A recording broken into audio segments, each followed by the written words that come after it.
On October 8th, 1881, tensions in Ballyragget, County Kilkenny, boiled over into violence when a police bayonet charge left James Mansfield dead and exposed the volatile relationship between Irish civilians and Crown forces under British coercive rule.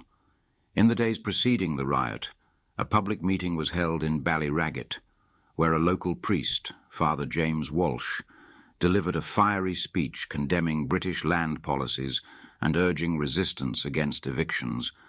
Witnesses later testified that his words, though non-violent in intent, stirred unrest among the crowd. Sub-Inspector O'Brien, the senior officer in charge of policing the area, reportedly interpreted the priest's rhetoric as incitement. This perception heightened police vigilance, setting the stage for confrontation. On the morning of October 8th, crowds gathered near the railway bridge to observe military drills and bands. Boys in the crowd began throwing stones at police stationed nearby, an act later described by witnesses as playful rather than threatening.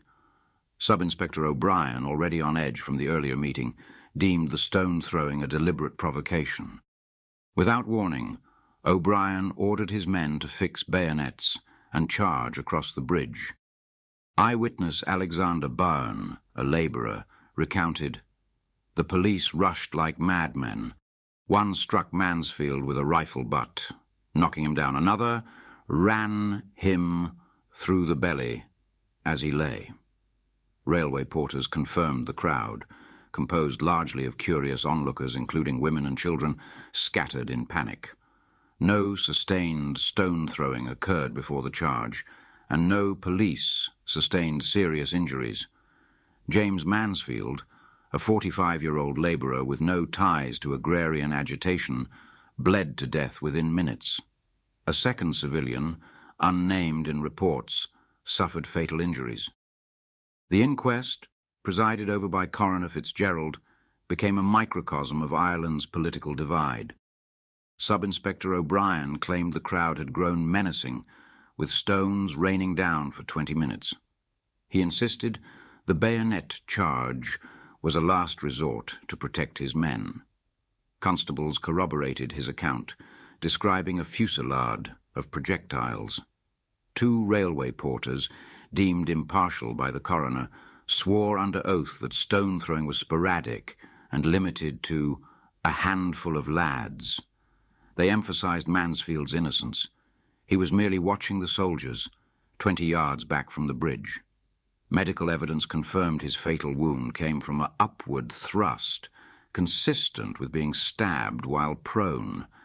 Mr. R. Adams, counsel for Mansfield's family, dismantled police claims. He noted the absence of injuries among officers and accused O'Brien of overreacting to father. Walsh's earlier speech, "This was not a riot, it was a massacre of the unarmed." The police barrister, Mr. Bolton, retorted that Land League sedition justified preemptive force. After 2 days of testimony, the jury returned a verdict of willful murder against O'Brien and Sub-Inspector Roche. Coroner Fitzgerald condemned the gross disproportion of the police response against Sub-Inspectors O'Brien and Roche.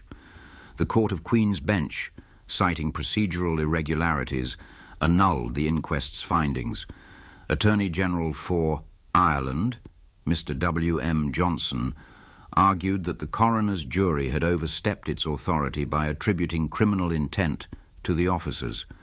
Nationalist MPs denounced the decision as a blatant evasion of justice. Patrick Martin, MP for Kilkenny, declared in Parliament, "This is not law, it is a mockery. A man lies dead by state violence, and the state absolves itself." The Freeman's Journal echoed public fury, branding the ruling a license for police impunity. John Delaney, a Abbeyleix merchant and key witness for Mansfield's family, became collateral damage in the Crown's crackdown. On October 17th, 1881, days after testifying at the inquest, Delaney was arrested under the Protection of Person and Property Act, Coercion Act. The warrant, dated October 14th, accused him of seditious association, though no formal charges were ever filed. Delaney's detention in Naas jail stretched to 3 months, crippling his business. In Parliament, Chief Secretary W.E. Forster defended the arrest, claiming Delaney posed a risk of communicating with outside agitators. Critics, however, saw it as retaliation. MP. Mr. Sexton lambasted the move. A witness is snatched from his livelihood for daring to speak truth to power. What justice exists under this tyranny? The Ballyragget case ignited fierce debates in Westminster. Nationalist MPs weaponised Mansfield's death to assail Britain's coercive governance in Ireland. Key exchanges revealed stark divisions. During the inquest, O'Brien allegedly threatened to prosecute witnesses who testified against him. When MP Patrick Martin demanded an inquiry into this intimidation, Attorney General Johnson dismissed the claim as unsubstantiated rumour. MPs pressed Forster to justify Delaney's prolonged detention. Forster equivocated, stating the Lord Lieutenant was considering the case, but refused to release medical or legal documentation. The Coercion Act, Sexton retorted, is a tool to silence, not to protect. The affair underscored the Act's draconian scope. Over 3,500 Irish citizens had been imprisoned without trial by 1882, fueling nationalist narratives of British oppression. The Times of London countered, framing the police action as regrettable but necessary in quelling Land League anarchy. The tragedy polarised public opinion. Nationalist papers like the Freeman's Journal memorialised Mansfield as a martyr to coercion, while unionist outlets, such as the Belfast Newsletter, echoed police claims of a preemptive strike against disorder.